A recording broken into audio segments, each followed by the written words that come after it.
Perumpamaan tentang penggarap kebun anggur. Inggrisnya ini the wicked tenants ya. The wicked tenants. Kita buka ya Matius 21 ayat 33 sampai 46. Matius 21 33 sampai 46. Saya akan bacakan. Dengarkanlah suatu perumpamaan yang lain. Adalah seorang tuan tanah membuka kebun anggur dan menanam pagar sekelilingnya.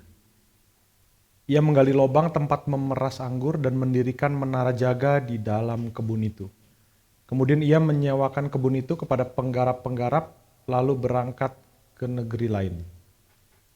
Ketika hampir tiba musim petik, ia menyuruh hamba-hambanya kepada penggarap-penggarap itu untuk menerima hasil yang menjadi bagiannya.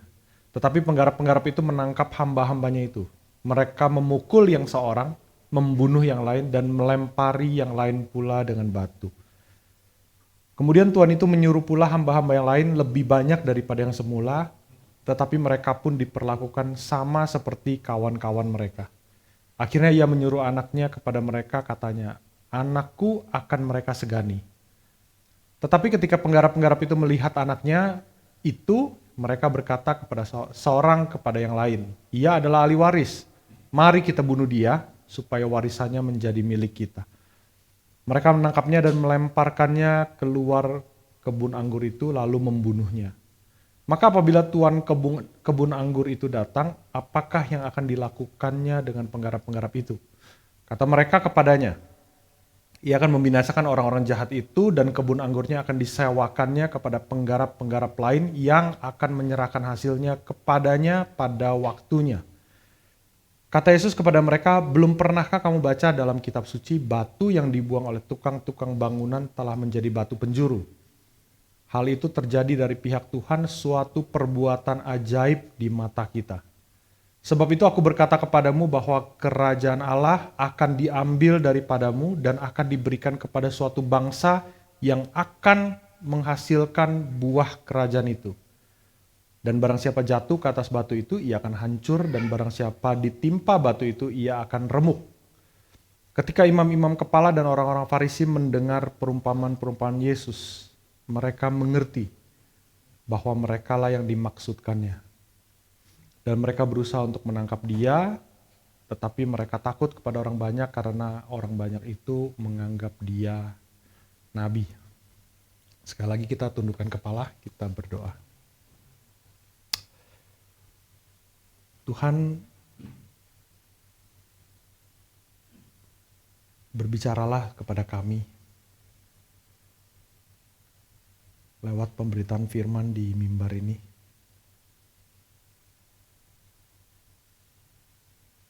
Buka hati kami Tuhan. Hancurkan benteng-benteng pikiran kami.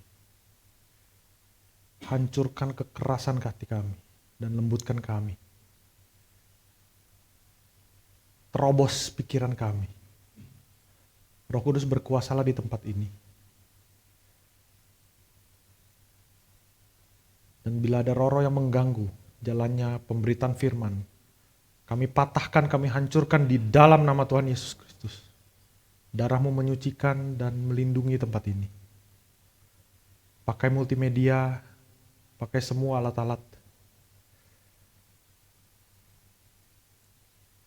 Supaya firman-Mu boleh diberitakan dengan baik. Pakai hamba-Mu ini Tuhan. Taruh perkataan-Mu di mulut hamba ini. Agar apa yang hamba sampaikan berasal hanya daripada Engkau saja. Di dalam nama Tuhan Yesus Kristus kami berdoa. Amin. Oke, ini saya ketengahan ya. Nah, gini kali ya. Oke.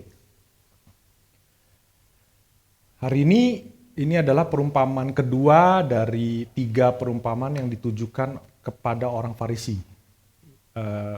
Pada khususnya, karena kita tahu kemarin-kemarin kita udah bahas, Yesus lagi ngajar di Bait Allah, tiba-tiba orang Farisi datang. Ya, ceritanya begitu. Jadi terus kemudian dia bertanya, dengan otoritas siapa Yesus lakukan ini, ya, mengajar, sebelumnya ngusir pedagang-pedagang di Bait Allah. Ini adalah minggu-minggu terakhirnya Yesus, bukan minggu-minggu terakhir. Ini minggu terakhirnya Yesus. Ya. Ini minggu terakhirnya Yesus. Nah,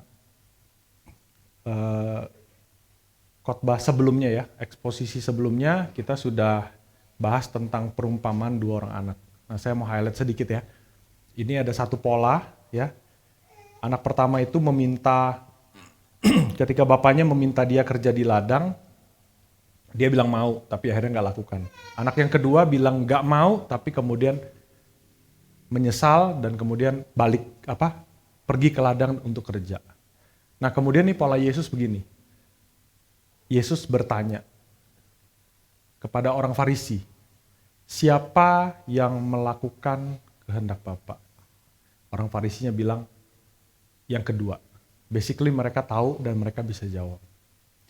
Setelah itu Yesus terang-terangan mengartikan arti perumpamaan itu. Biasanya perumpamaan ini kan artinya tersembunyi, tapi yang ini diartikan langsung direct ya. Nah, kalau kita bisa scroll ke atasnya Alkitab kita atau buka sebelumnya ya, di ayat 31 kan. Aku berkata kepadamu sesungguhnya pemungut-pemungut cukai dan perempuan-perempuan sundal akan mendahului kamu gitu langsung ya.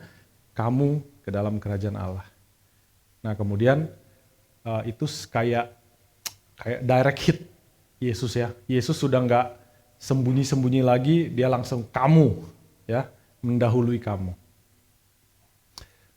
Jadi ini seperti memberitahu orang Farisi, sebenarnya mereka tuh sudah tahu harus ngapain tapi tetap nggak mau, tetap menolak. Sebelumnya sama, ketika ditanya dengan kuasa manakah Yohanes Pembaptis dari mana, mereka sebenarnya sudah tahu jawabannya, tapi mereka nggak mau jawab aja. Di dalam hati mereka tuh ada, saya dapatkan ini, ada conviction. Saya nggak gimana ya, conviction itu ada kayak tuduhan. Jadi ada conviction, ada condemnation. Gimana tuh ya? Conviction. Conviction itu tertuduh ya, tapi condemnation ya condemn. Condemn itu apa ya? Ya gitulah ya. Cari sendiri artinya. Tapi saya jelasin sedikit ya. Conviction dari Tuhan. Condemnation dari setan. Bedanya apa? Kita renungin ya. Kayak orang Farisi nih ya.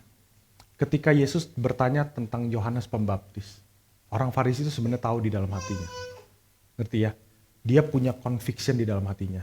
Harusnya dia jawab apa yang benar. Tapi mereka menolak. Ini conviction.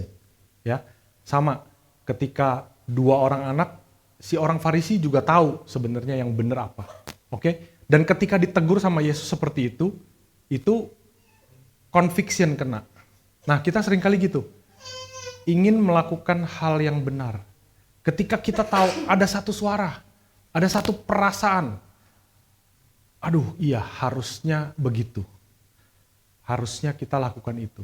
Tapi seringkali kita tolak. Bedanya condemnation gini. Condemnation itu isinya gini. Tuh kan lu gak bisa. Tuh bukti lu bukan anak Allah. Tuh lu bukti berdosa. Ya, seringkali di kepala saya, mati aja lu. Gitu ya. Siapa bilang lu masuk neraka? Ini semua condemnation. Ya, lu gak bisa ini, lu gak bisa itu. Ya, bukan.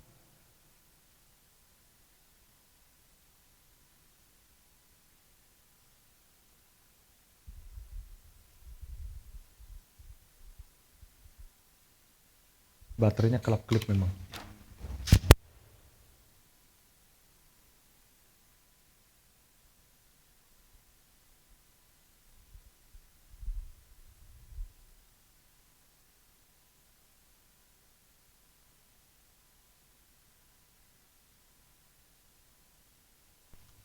Cik.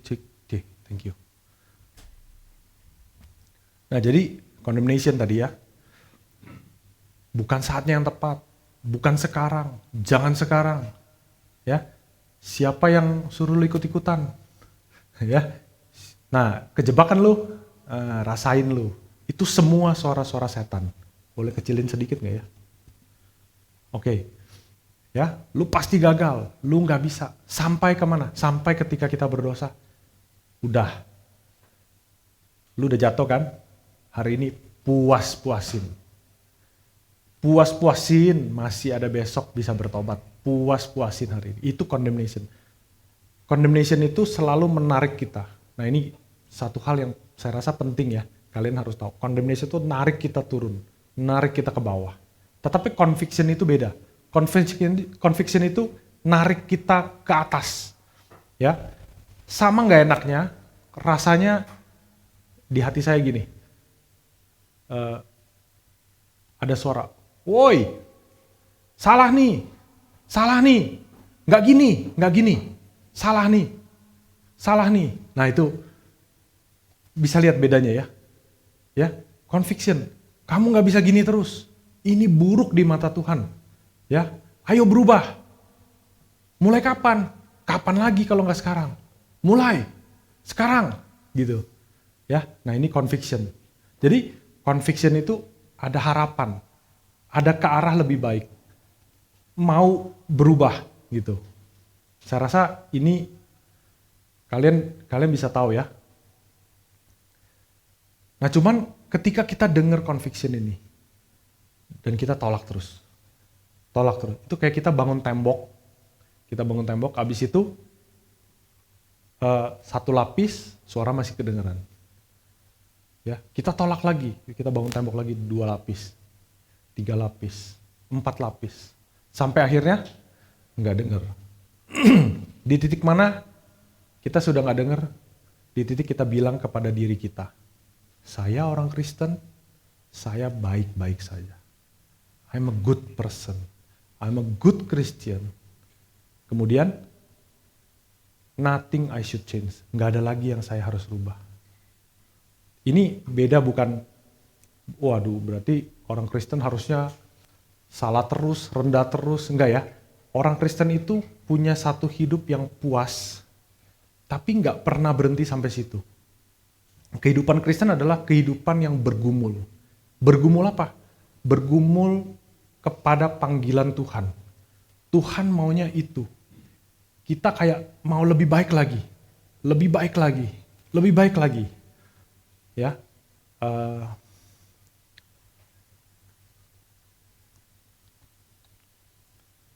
lebih baik lagi. Saya ambil ini ya, sebentar. Kita buka Mazmur 66. Biar kita dapat gambaran di sini.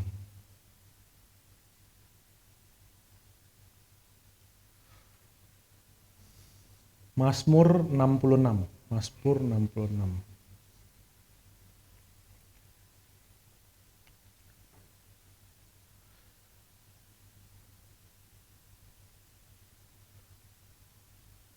Nah, kita lihat ayat 10. Ayat 10 ya. Sebab engkau telah menguji kami ya Allah, telah memurnikan kami seperti orang memurnikan perak. Itu rasanya nggak enak pasti. Ya, lihat ayat 11. Engkau telah membawa kami ke dalam jaring, mengenakan beban pada pinggang kami. Enak nggak? Nggak enak, jalannya berat. Ayat 12, ya, lebih ekstrim. Engkau telah membiarkan orang-orang melintasi kepala kami. Jadi orang Kristen kadang-kadang engkau akan diinjak-injak oleh orang lain. Dan Tuhan izinkan itu. Kami telah menempuh api dan air. Tetapi engkau telah mengeluarkan kami sehingga bebas. Sehingga kami bebas. Nah lihat, orang Kristen seperti ini kondisinya. Tetapi ketika dia bebas, lihat ayat 13. Ini orang Kristen yang tidak pernah diam, ini Daud. Aku akan masuk ke dalam rumahmu dengan membawa korban-korban bakaran. Aku akan membayar kepadamu nasarku yang telah diucapkan bibirku dan dikatakan mulutku pada waktu aku susah. Korban-korban bakaran dari binatang gemuk akan kupersembahkan kepadamu. Lihat ya, orang Kristen perjalanannya ketika dia dibebaskan, ketika dia dimurnikan, dan ketika dia mengetahui dan bersyukur, Yang dilakukan apa? Dengan rendah hati, memberikan ucapan syukur dan mempersembahkan. Kayak lagu tadi ya. Give all. Give all. Give all. Kalau orang yang give all, gak mungkin kehidupan rohaninya stop, diam, I'm fine, I'm good. No. Tapi ada rasa syukur di situ. Bisa lihat ya. Bukan artinya gak boleh berpuas diri nih ya. Bukan, enggak. Orang Kristen ada satu kepuasan, ya. Tapi terus mempersembahkan. Itu kehidupan yang bergumul. Itu kehidupan yang bergumul. Jadi gak ada baik-baik saja, tapi gak maju-maju. Enggak. Selalu sikap hatinya mempersembahkan. Mempersembahkan. Tuhan, apalagi yang harus saya persembahkan untuk menyenangkan hatimu. Gitu sense-nya. Ya. Kita kembali. Orang Farisi dapat conviction, mereka nggak peduli. Dan Yesus baik, ya. Di perumpamaan kedua ini, kalimat pertama, dengarkanlah suatu perumpamaan yang lain. Yesus nggak stop sampai situ. Begitu dikonflik, Yesus nggak tinggalin mereka. Ini udah minggu terakhirnya Yesus, ya. Yesus mau orang Farisi itu dengar lagi. Oke, padahal yang pertama ditanya, Yesus, oke, dan Yesus bilang apa? Saya tidak akan jawab kalau kamu tidak jawab.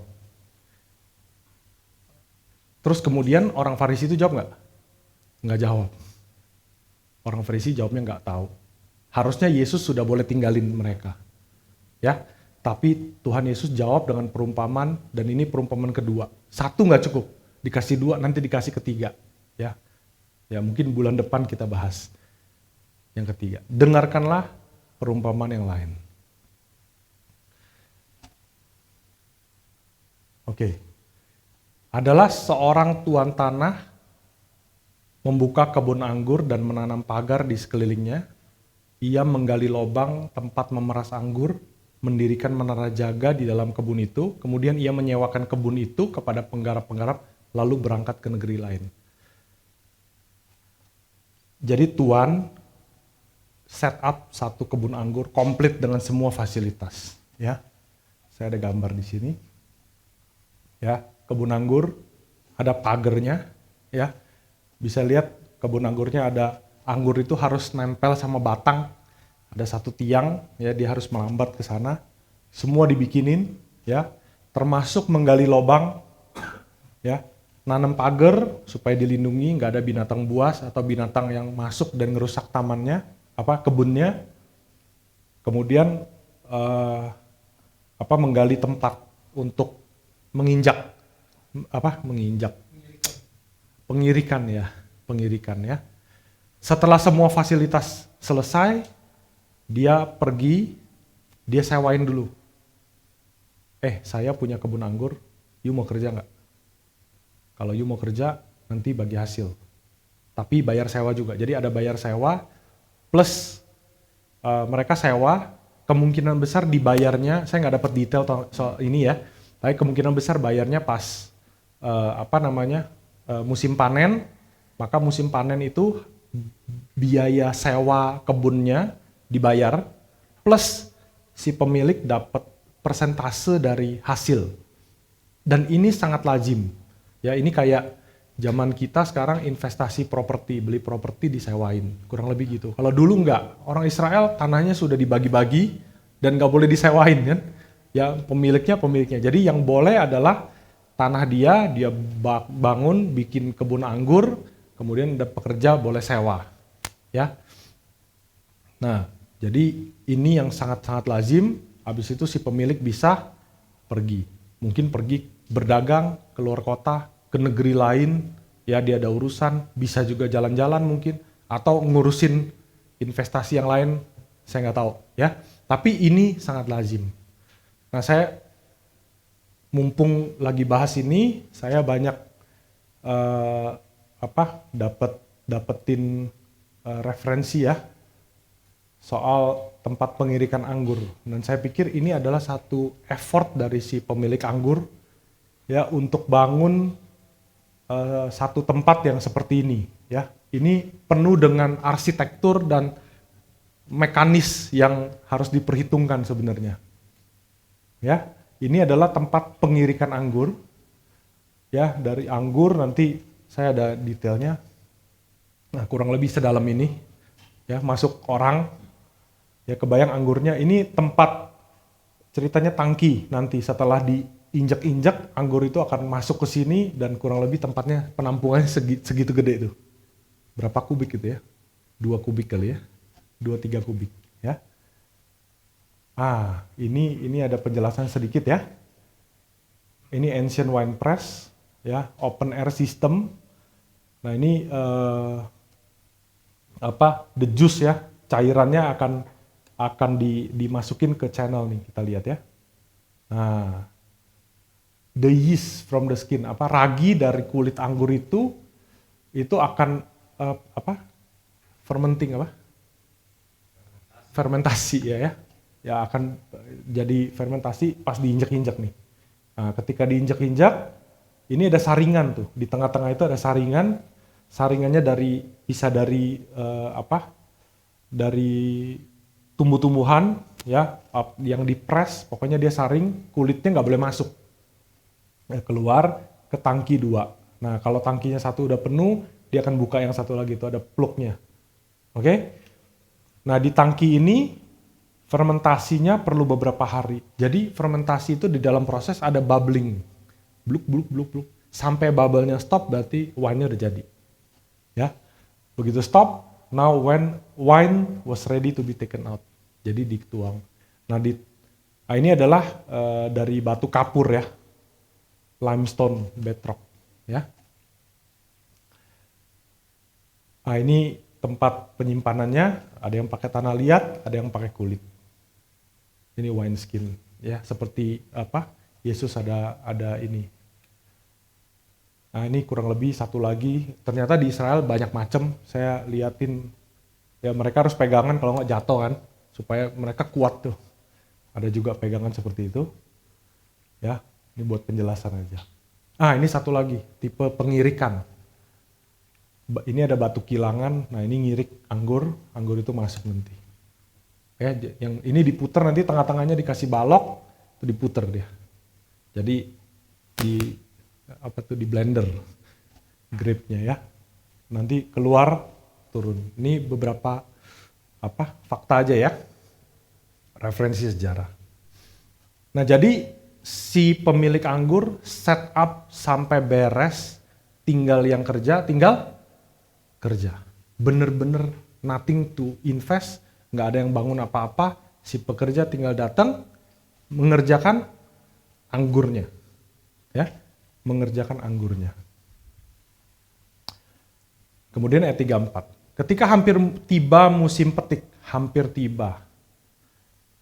ia menyuruh hamba-hambanya kepada penggarap-penggarap itu untuk menerima hasil yang menjadi bagiannya. Jadi dipetik nanti dikasih ke hamba-hambanya. Tapi yang terjadi, penggarap-penggarap itu nangkep hamba-hambanya, memukul seorang, membunuh yang lain, melempari yang lain dengan batu. Di Markus dia tulisnya gini, yang pertama datang disuruh pulang dengan tangan hampa. Ini Markus 12. Ya, kemudian hamba kedua datang, dipukul sampai luka kepalanya dan dipermalukan. Di Markus. Hamba yang lain lagi, ini 3. Mereka bunuh. Kemudian Markus juga catat. Dan banyak lagi yang lain, ada yang mereka pukul, ada yang mereka bunuh. Sadis ya. Kemudian kemudian Tuhan itu menyuruh pula hamba-hamba yang lain lebih banyak daripada yang semula, tetapi mereka diperlakukan sama seperti kawan-kawan mereka. Akhirnya ia menyuruh anaknya kepada mereka, katanya, anakku akan mereka segani. Ini kalau saya bayangin, Devina akan ngomong ini ya, anak saya Devina. Wait, what? Wait, what? Hah? Hamba-hamba udah dipukulin sampai kayak gitu, lu kirim anak, gitu ya. Nah, di Lukas, di Markus ditulis nggak ada orang lain lagi yang dia bisa kirim. Maksudnya yang bisa dipercaya, yang bisa ngambil gitu ya. Nggak mungkin seorang tuan tanah nggak ada orang lain lagi. Tapi nggak ada orang lagi yang bisa dipercaya. Jadi hamba-hamba yang sebelumnya pergi adalah hamba-hamba yang paling dia percaya.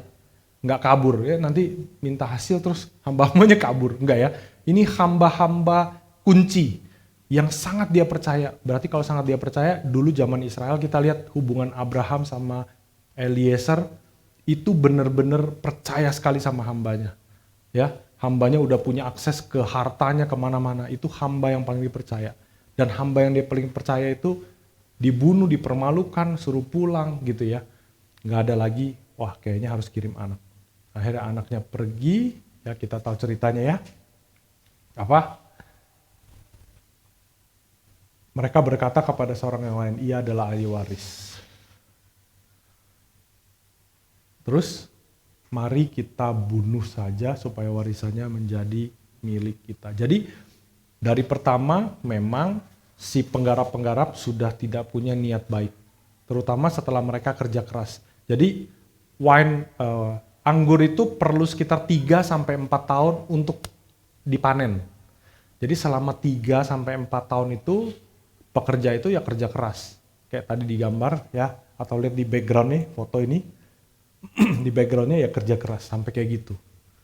Ya, sampai yang saya lihat ya, sampai istrinya, anaknya pun cemplung semua ke dalam anggur itu untuk bantuin mereka kerja gitu ya. Semua keluarga mereka masukin. Ya, makanya ada cewek-cewek gitu ya. Kadang-kadang ada anak kecil yang bantuin. Jadi ketika mereka sudah keluar effort, mereka jadi nggak rela. Kok enak banget gitu ya. Dan begitu minta dia nggak mau. Dan akhirnya ketemu anaknya, sekalian nih ahli waris. Kayaknya tuan tanahnya Oon nih, Oon. Ya, kirim hamba, kita permalukan, bukannya kita dihukum, bukannya dikirim tentara, dikirim hamba lagi. Habis itu kita permalukan lagi, kita bunuh lagi, dikirim hamba lagi. Wah, nih tuannya Oon nih. Apa cacat, apa-apa gitu kali ya mungkin ya. Dikirim anaknya. Wah, habis kesempatan. Maka mereka menangkapnya dan melemparkannya keluar kebun anggur itu lalu membunuhnya. Persis gambaran Yesus yang mereka salibkan, mereka bawa keluar Yerusalem, habis itu dibunuh. Ya, ini persis. Ini udah minggu terakhir ya. Maka parable-parable ini udah menjadi yang terakhir, pesan-pesan Yesus yang terakhir. Ya. Lalu, nah ini pola Yesus. Maka apabila tuan kebun anggur itu datang, apakah yang akan dilakukannya dengan penggarap-penggarap itu? Dia bertanya. Dia tanya kepada siapa? Kepada orang Farisi. Maka kata mereka, ini orang Farisi tahu banget. Ini adalah satu kebudayaan yang culture dan hidup sehari-hari yang ada di sana, dan dia tahu banget. Orang Farisi marah. Ini diungkapkan dengan marah. Orang Farisi itu, ya. Ia akan membinasakan, waduh, gitu ya. Ia akan membinasakan orang jahat. Kebun anggurnya disewakan kepada penggarap-penggarap lain. Jadi habisin semua, habis itu ganti orang. Ganti orang yang apa? Yang akan menyerahkan hasilnya kepadanya pada waktunya. Masih banyak orang-orang yang baik yang bisa kasih hasil. Ganti semua, itu bunuh semua. Gitu ya. Saking marahnya tuh orang Farisi.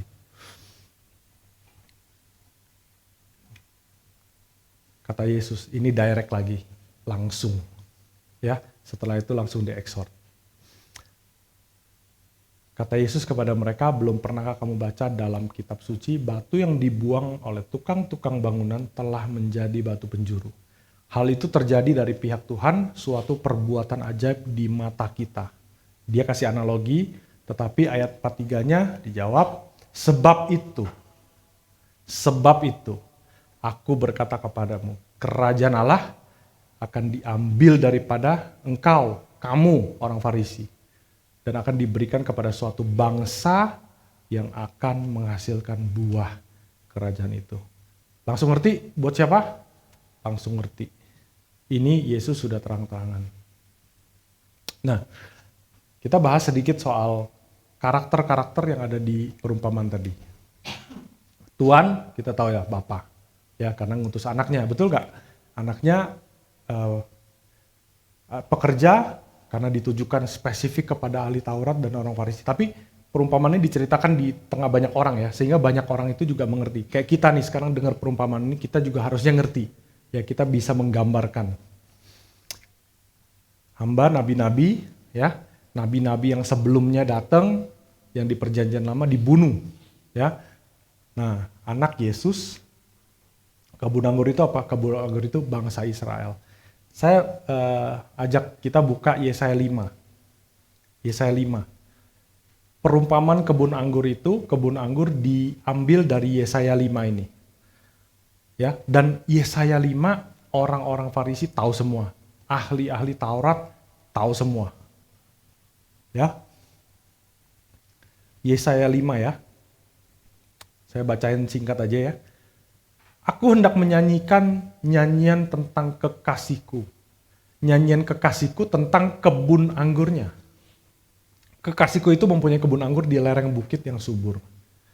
Ia mencangkulnya, membuang batu-batunya, menanaminya dengan pokok anggur pilihan, yang mendirikan menara jaga, ya, menggali lubang. Jadi ini pemilik sekaligus pekerja. Ya, dia sayang banget sama anggurnya, gitu kan? Ayat 3. Maka sekarang hai penduduk Yerusalem dan orang Yehuda, adililah antara aku dan kebun anggur itu. Apakah lagi yang harus diperbuat untuk kebun anggurku itu yang belum ku perbuat kepadanya? Aku menanti supaya dihasilkannya buah anggur yang baik. Mengapa yang dihasilkannya hanya buah anggur yang asam? Berarti ini kebun anggur diibaratkan seperti Tuhan dengan bangsa Israel, betul ya? Dia tanemin, dia rawat, gitu kan? Tapi bangsa Israel hanya menghasilkan buah yang asam. Maka ayat 5, maka sekarang aku mau memberitahukan kepadamu apa yang hendak kulakukan kepada kebun anggurku itu. Aku akan menebang pagar durinya. Pagarnya dibuka dan kebun itu dimakan habis. Dan melanda temboknya sehingga kebun itu diinjak-injak. Aku akan membuatnya ditumbuhi semak-semak dan dirantingi dan tidak disiangi, sehingga tumbuh putri malu dan rumput-rumput. Aku akan memerintahkan awan-awan supaya jangan diturunkan hujan ke atasnya. Sebab, ayat 7, kebun anggur Tuhan semesta alam ialah kaum Israel. Dan orang Yehuda adalah tanaman-tanaman kebenaran. Jadi, kebun anggur bangsa Israel. Religious leader itu, si orang-orang Farisi adalah pekerja yang seharusnya mengusahakan kebun ini menghasilkan buah yang manis, bukan yang asam. Ya, kurang lebih ini gambarannya, dan orang Farisi waktu itu ngerti banget soal ini. Nah, kemudian saya bertanya, oh ini Yesaya, kita yang mana? Kita jadi siapa? Kita jadi siapa? Kita jadi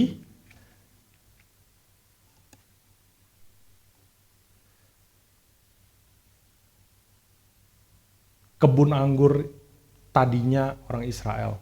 Penggarap-penggarap itu tadinya si pemimpin-pemimpin itu sudah diambil. Kerajaan sorga sudah diambil. Dikasih ke kita. Kita pekerja-pekerja pengganti. Kita sekarang pekerja-pekerja pengganti. Maka ada dua hal. Terutama perikop ini bicara kepada saya, kepada para penatua, kepada para pendeta, pastor, pemimpin, pengajar, gembala, majelis, ya, koordinator, semua pemimpin, semua pekerja. Kebun anggurnya adalah jemaat yang kalian layani. Ya, dan hasil yang diharapkan, anggur yang manis itu apa? Jemaat yang bisa mempersembahkan dirinya kepada Tuhan sebagai wangi-wangian yang harum. Ingat ya, jemaat yang mempersembahkan hidupnya kepada Tuhan. Pastor ya membuat jemaat lebih mengerti firman. Ketika lebih mengerti, lebih percaya. Kemudian yakin, kemudian taat kepada Tuhan. Itu mempersembahkan. Maka kita harus mikir role kita apa sebagai pemimpin. Saya sudah berusaha bekerja dengan baik. Fokus saya hanya anggur. Semua fasilitas sudah disiapkan. Apa sih fasilitas? Fasilitas itu adalah apa yang kita punya. Apa yang ada di sekitar kita yang sekarang kita miliki. Itu semua fasilitas. Dan itu semua harusnya kita pakai untuk hasilin anggur. Ya. Yang kedua bagi jemaat. Saya kan jemaat, saya kebun anggurnya. Harusnya saya yang dilayani, diinjak-injak. Saya yang harusnya dilayani dong, ya kan? Ya kalian layani saya. Ayo lo, Tuhan udah siapin semua supaya kalian layani saya. Enggak ya? Jemaat di sini saya yakin gak ada yang mikir gitu ya. Nah, sebagai orang Kristen, pada dasarnya ketika kita mengaku diri kita Kristen, kita harusnya udah jadi pekerja. Ingat nih, jemaat yang baru-baru datang itu, ketika kita sudah mengaku kita Kristen, kita mau menyembah Allah yang benar, kita menerima dan percaya, kita basically sudah jadi pekerja. Ingat Roma 6, Paulus bilang ada 2 perhambaan. Oke? Yang satu hamba dosa. Tetapi ketika kita dibebaskan, kita jadi hamba kebenaran. Loh, dibebasin kok jadi hamba lagi? Nah, saya mau jelasin gini. Hamba, natur kita adalah hamba. Kita diciptakan sebagai hamba kebenaran. Ini ingat. Kita diciptakan untuk berbuat kebaikan bagi Allah, partner Allah. Ini Adam dan Hawa. Ya, kalau kata Pastor Robert, kembali ke Taman Eden. Ya, kita diciptakan hamba sebagai partner Allah, hamba kebenaran. Tetapi dosa ngerusak, jadi kita hamba kebenaran, ketahan untuk lakukan kebenaran dan diikat sama dosa. Dibelenggu. Makanya belenggu ini harus dilepaskan. Tapi natur kita masih percaya gini ya. Natur daging memang rusak. Kita semua rusak karena jatuh dalam dosa. Tetapi kita punya hati nurani, kita punya natur, yang natur itu sebenarnya adalah natur untuk hamba kebenaran. Maka bagi orang-orang yang gak kenal Allah, gak kenal Yesus pada hari ini, dia tetap punya natur itu. Natur yang mau melayani. Ya, sejahat-jahatnya orang, ya, ada natur itu yang mau nolongin orang lain tanpa pamrih. Kecuali orang itu sudah sering nolakin terus, jadi jahat. Natur itu sudah ketutup sama karakternya, tapi di dalam hatinya. Makanya ketika dia terima Roh Kudus, hati itu dihancurin, yang di dalam itulah natur sesungguhnya kita ciptaan Tuhan. Ya, kita mewakili ketika kita diciptakan gambar dan rupa Allah. Ini natur. Maka hamba kebenaran itu adalah natur kita yang sesungguhnya. Itu disebut kebebasan. Maka ketika kita di dalam Kristus, kita melakukan semua kebenaran, kita merasa bebas. Kita merasa lepas. Karena memang kita didesain untuk menjadi hamba kebenaran itu. Ya, nah ini satu hal. Maka kebun anggur yang sudah dijagain, difasilitasi, menara jaga, itu apa ya? Kita bayangin Adam dan Hawa. Dia kerja nggak? Kerjaan dia bantu, bahkan komennya apa? Beranak cuculah, penuhi bumi. Perintah Tuhan. Adam dan Hawa ngurusin, tapi nggak menumbuhkan, nggak kerja. Semua disiapin, tanaman, tumbuhan. Bayangin ya, Adam diciptakan saat-saat terakhir. Bumi semua sudah beres, udah terakhir Adam. Jagain ya, usahakan ya, hasilkan. Sama persis kayak kebun anggur. Ya itu kita bilang bumi. Maka kalau kita lihat diri kita, saya melihat diri saya. Kebun anggur itu yang sudah ada fasilitasnya adalah Semua yang saya punya, nggak cuma uang, nggak cuma harta, network, koneksi, teman-teman, saudara-saudara, gereja, kenalan kita, itu semua yang kita punya. Pernah gak kita mikirin konsentrasi kita dengan apa yang kita punya, kita hasilkan anggur bagi Allah. Kita bawa pada prinsip apa? Jiwa baru. Penginjilan agar orang-orang di sekitarmu kenal yang namanya Tuhan yang dahsyat. Jadi gimana caranya? Ya layani orang-orang di sekitarmu. Ya, saya senang ya ketika Komsel ada salah satu jemaat yang cerita. Jemaat baru gitu ya. Mungkin baru kenal Kristus. Gak bisa doa. Tapi ketika ngeliat orang yang datang ke dia, tangannya patah karena jatuh dari motor. Dia ada dorongan itu untuk doain. Dan dia gak bisa doa. Ya, dan akhirnya dia cari-cari gitu ya, cari temennya, cari apa gue bawa ke tempat temen gue gitu ya, cari istrinya sudah Kristen duluan dan dia lagi di atas ngurus-ngurus, aduh manggil dia ribet gitu ya, akhirnya dia doain dengan doa polos seperti anak kecil gitu. Dan itu yang menyenangkan hati Tuhan loh. Itu pekerja-pekerja yang baru masuk tapi mengusahakan anggur yang baik. Dan punya hati untuk memberikan anggur kepada Tuhan. Ya. Maka kita pernah gak mikirin apa yang sudah kita buat dengan semua fasilitas yang sudah Tuhan siapkan. Saya kemarin ingat kita ngobrol-ngobrol sama anak saya gitu ya.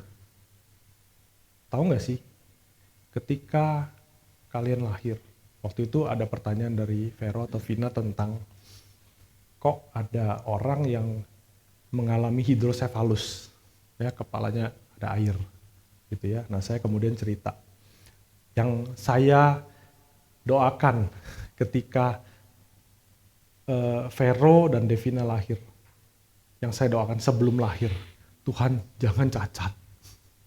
Oke. Dan begitu keluar, itu momen yang saya ingat terus. Begitu keluar, hitung jari 10. 1, 2, 3, 4, 5. Oke, kaki-kaki. 1, puji Tuhan gitu ya. Itu adalah satu, ya saya nggak tahu orang tua ada ngalamin itu nggak ya. Ya, saya kasih tahu ya.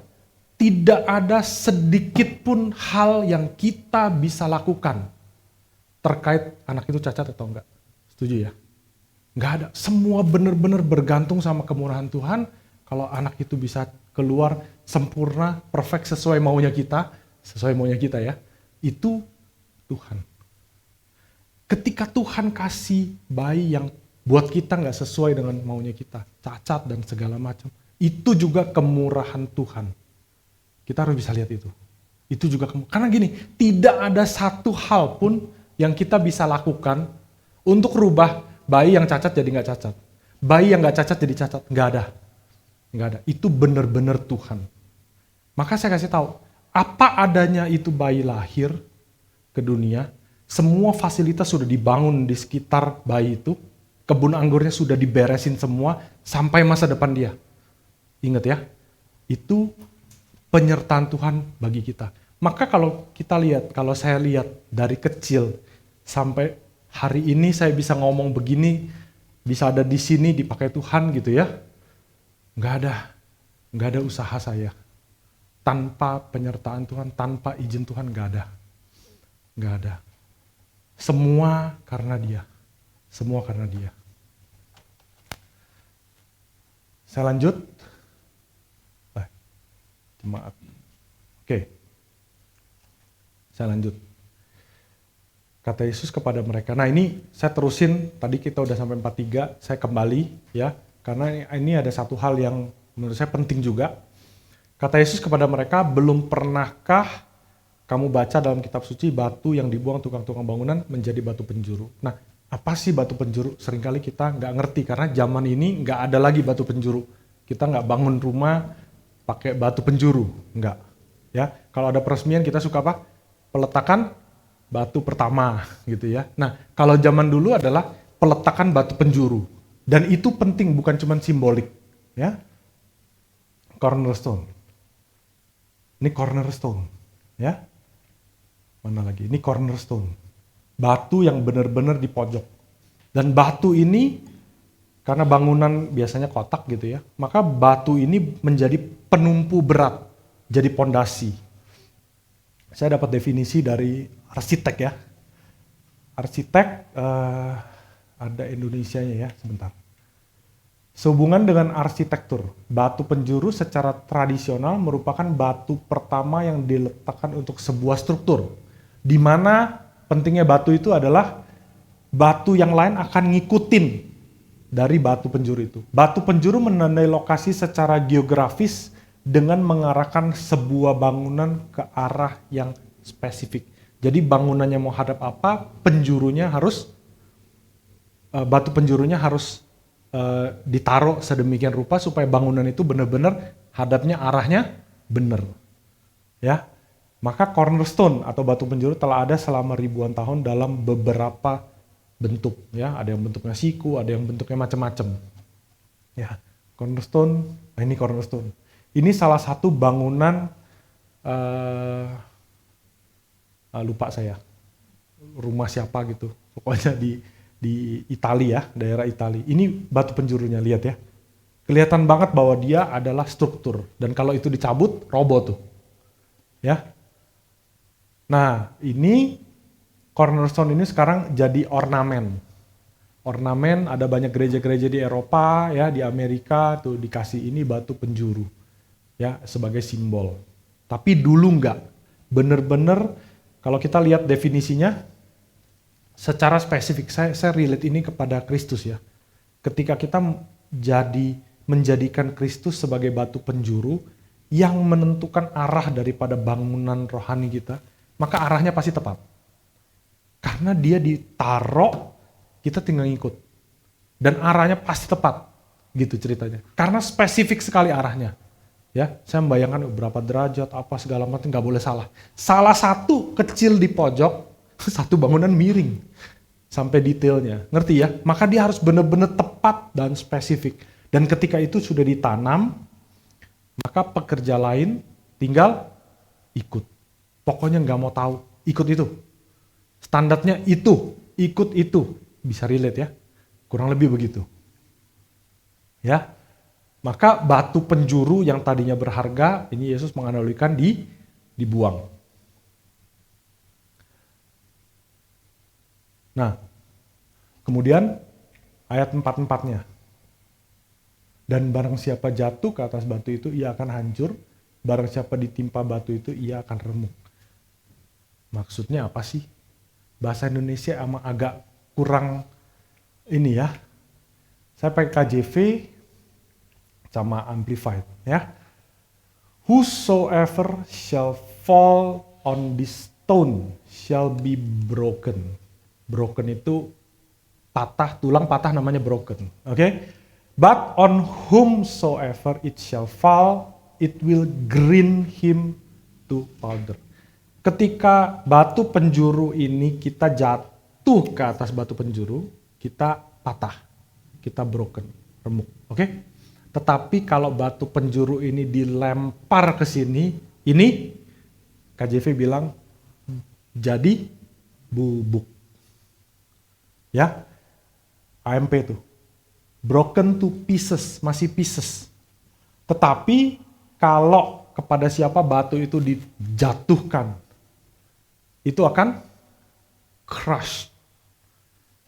Ya, batu penjuru, bayangin ya, ditanam, terus kita kesandung, jatuh, ketimpa, kena batu itu. Kita patah tulang. Definitely ya, dia struktur. Ngerti ya? Tapi bayangin ya, ketika mau tanam, tempatnya di situ, di dalam situ ada apalah barang kita, atau ada binatang, kucing, ditimpa sama batu penjuru, tancap sampai dalam. Iya, selesai. Dia bilang gini, will be crushed to powder. Amplified, menekankan lagi. And it will winnow him. Winnow itu kayak ditampi. Tahu? Begitu penampi dilempar ke atas, diterbangin angin, ya hilang. Ya, scattering him like dust, abu. Jadi maksudnya apa? Ketika kita pertama kali ketemu Yesus, ini balik ke Matius 5, kita hancur. Yesus mau itu. Ketika kita ketemu Yesus, itu seperti kita jatuh ke batu penjuru. Semua hilang. Hati kita hancur.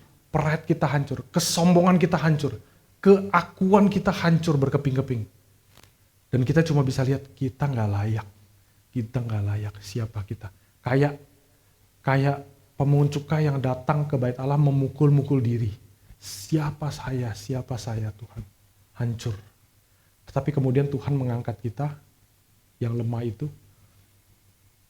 betulin kita, melahir barukan kita, memperbarui kita, dan menjadikan kita manusia yang baru.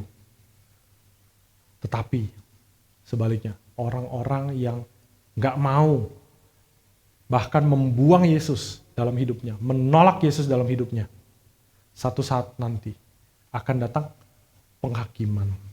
Dan ketika penghakiman itu datang, itu seperti batu penjuru dilempar dan dia scattered. Seperti wine press yang tadi, tempat mengirik anggur, diinjak-injak. Sampai hancur tinggal jusnya keluar. Ya, jadi saya ada ambil. Ini dari David Guzik ya. Pilihan yang ada di hadapan religious leader ahli Taurat adalah pilihan di hadapan setiap orang. Setiap orang. Kita bisa broken in humble, menyerah sama dia. Kita bisa datang, menyerah sama dia. Atau kita bisa benar-benar hancur, ditimpa penghakiman. Maka pilihan ada di tangan-tangan kalian sebagai jemaat.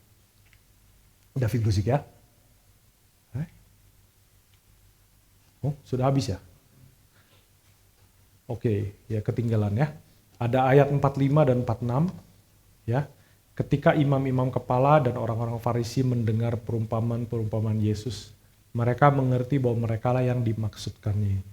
Dan mereka, lihat, begitu butanya orang Farisi, ada conviction di dalam hati dia, tetapi mereka tolak dan mereka malah berusaha menangkap dia, berusaha membunuh dia. Itu yang dilakukan orang-orang Farisi. Ini sebenarnya satu kesedihan dan satu ironi. Bayangin, bangsa Israel adalah satu bangsa pilihan Allah. Dari semua bangsa dipilih menjadi kekasih daripada Allah. Dari titik itu sampai ke titik yang dia begitu buta sampai mau bunuh Yesus. Itu adalah satu tragedi ya, satu tragedi. Dan itu bisa saja kita alami. Dan itu ngeri. Maka saya akan tutup khotbah hari ini dengan 3 hal. Paling tidak 3 hal saya ambil. Yang pertama, sadari ketika kita lihat hidup kita, di dalam hidup kita, semua fasilitas, apa yang menjadikan kita ada hari ini, sebagaimana kita ada hari ini, itu semua Tuhan. Semua berkat Tuhan. Kita disuruh kerja. Gak ada jalan lain, kita disuruh kerja. Ya.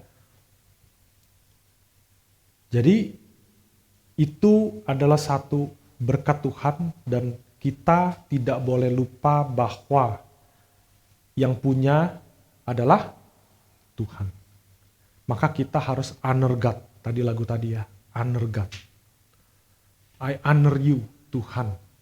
Karena dia sebagai pemilik dan yang menjadikan kita ada hari ini sebagaimana kita ada. Yang kedua, setelah semua fasilitas dibangun sama Tuhan, kita mau taat gak? Tanya kepada diri kita masing-masing, apa yang sudah saya lakukan hari ini? Banyak hal, yes. Tapi ingat, Tuhan gak minta perfect obedient. Tuhan gak minta hasil yang sempurna. Ya, banyak di antara kita mungkin, aduh saya taat tapi belum sepenuhnya, saya taat tapi belum sepenuhnya. Enggak. Tuhan gak minta sempurna, tapi Tuhan minta niat kita yang sempurna. Niat kita yang mempersembahkan yang terbaik bagi Tuhan. Niat kita untuk mengejar hasil yang sempurna. Meskipun pada kenyataannya hasilnya gak sempurna. Tapi Tuhan melihat hati, niat. Ya, saya ketika kita taat di dalam Tuhan, Tuhan sebenarnya mau berkati kita. Jadi Tuhan hanya bisa berkati kita di dalam ketaatan kita kepada Dia.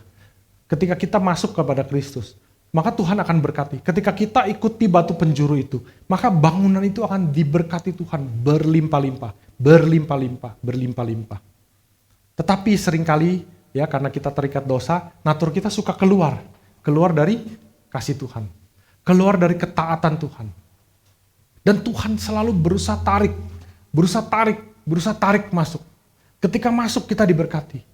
Ya, ini kayak bangsa Israel, lihat di raja-raja, hakim-hakim, kerajaan itu begitu mereka berdosa dihabisin semua, kayak tadi Yesaya ya, pagernya dicabut, dihabisin semua.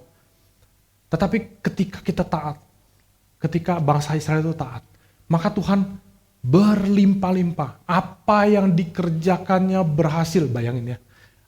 Raja itu kalau Raja Hizkia, dia bilang apapun yang dikerjakan oleh tangannya berhasil. Lu gak usah mikir apa-apa. Ya, mau bikin bakmi, mau jadi agen asuransi, mau kerjain proyek, mau kerja jadi sales, apapun yang tanganmu kerjakan berhasil. Tapi kamu harus hidup di dalam ketaatan Tuhan, tidak keluar. Ketika kamu keluar, Tuhan gak bisa berkati kamu.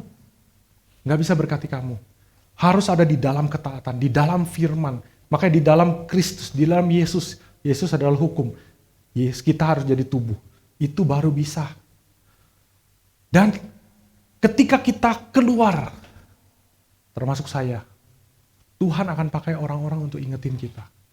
Itu seperti pekerja-pekerja diingetin sama hamba-hamba. Woi, hasil, jangan lupa kamu siapa. Ketika itu terjadi, jangan tolak. Ingat, ketika kamu tolak satu, Tuhan gak langsung hukum. Dia kasih waktu kalian untuk bergumul. Dikirim satu lagi. Kita lempar batu lagi. Dikirim satu lagi. Kita tahu anaknya sudah mati buat kita. Maka dikirim satu lagi. Dikasih tetangga, dikasih saudara, dikasih link YouTube bagi yang suka YouTube. Dikasih iklan, dikasih apapun yang negur kita. Ketika kita dapat conviction itu, jangan tolak. Jangan bangun tembok. Dengar, terima, ikutin. Minimal jangan tolak dulu, minimal, aduh Tuhan, saya perlu waktu untuk pikir. Saya perlu waktu untuk bergumul. Tolong saya Tuhan. Jangan sampai kayak orang Farisi. Akhirnya bangun tembok terlalu tebal dan blind spot. Dia gak bisa lagi dengar. Yang dia pikir bunuh Yesus. Yang terakhir saya mau ingatkan kita. Sudahkah kita sharing tentang Allah kepada dunia kita, kepada dunia ini, kepada sekitar kita? Ini bicara kepada setiap pribadi, setiap orang, termasuk saya. Seringkali banyak sekali alasan yang kita punya. Saya nih ya, saya udah sibuk. Gak usah lah Tuhan, saya kan khotbah. Ya YouTube saya nanti denger sama siapa gitu kan. Ini penginjilan. No. Kita pekerja, kebun anggur yang saya dapatkan, kita harus bawa jiwa secara personal. Ada Pastor Sam dan tim misi doa, udahlah itu kerjaan tim misi. Ya, salesnya gereja, salesnya Tuhan, dia tim misi. Kita admin. Ya, kita di belakang layar. No, kita pekerja. Kita pekerja. Hasilkan jiwa. Ada nggak paling nggak satu orang kita doain? Pikir. Ini pikir, lihat. Coba pikirin. Ini di dalam hati kalian. Satu orang nih, pasti kepikir nih. Satu orang siapa? Orang itu doain. Tuhan taruh di hati kalian. Doain. Cari waktu untuk bangun relasi. Janji waktu. Makan, lunch, dinner, ketemu. Silaturahmi. Ceritakan betapa dahsyatnya Tuhan di dalam hidup kalian. Dan kita berharap dia menerima. Dia tolak, fine, doain. Saya ingat kalau nggak salah Pastor Erwin. Sama kayak George Miller ya, saya lupa berapa tahun. Tapi ketika dia peresmian dari gereja Berea itu, ada satu jemaat dia orang Medan, ya, adalah teman main daripada Pastor Erwin. Dan ada 3 orang saya ingat ya, satu-satu jadi Kristen. Tinggal yang terakhir akhir jadi Kristen setelah Pastor Erwin doain, entah saya lupa berapa tahun, entah 5 tahun apa 15 tahun, saya nggak tahu. Akhirnya dia orang terakhir yang jadi Kristen, orang Medan. Dan dia kesaksian pas dia panggil, dia bilang gini, saya harus manggil Pastor Erwin tuh susah, karena biasanya manggilnya mungkin nama karena deket, karena teman. Bisa lihat seberapa setia, doain sampai orang itu datang kepada Tuhan. Itu juga George Mueller saksikan, ya, sampai terakhir dia doain temannya, saya lupa berapa orang yang terakhir didoain jadi Kristen ketika George Mueller sudah meninggal. Boleh baca sejarahnya. George Mueller-nya meninggal, kemudian baru orang itu jadi Kristen. Jadi George Mueller doain, tapi nggak lihat hasilnya. Nggak alami hasilnya di dunia gitu ya. Hal ini selalu yang konflik saya. Ya, minta belas kasihan Tuhan. Supaya orang-orang bisa jatuh ke atas batu penjuru itu. Bagi orang-orang yang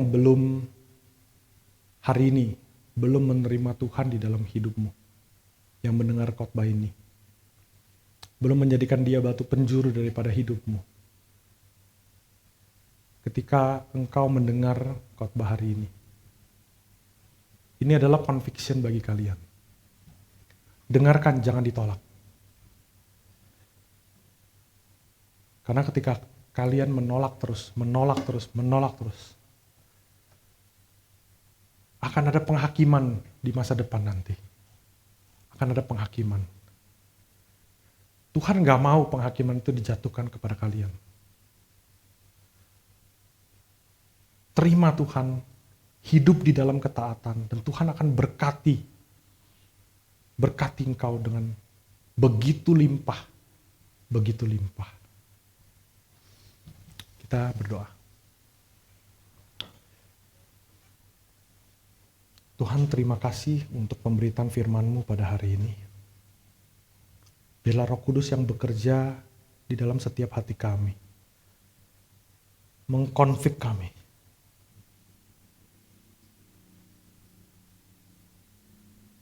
Agar kami boleh terus Engkau bentuk, Engkau murnikan. Supaya kami boleh menghasilkan buah sesuai dengan ekspektasi-Mu. Tuhan, ini kami.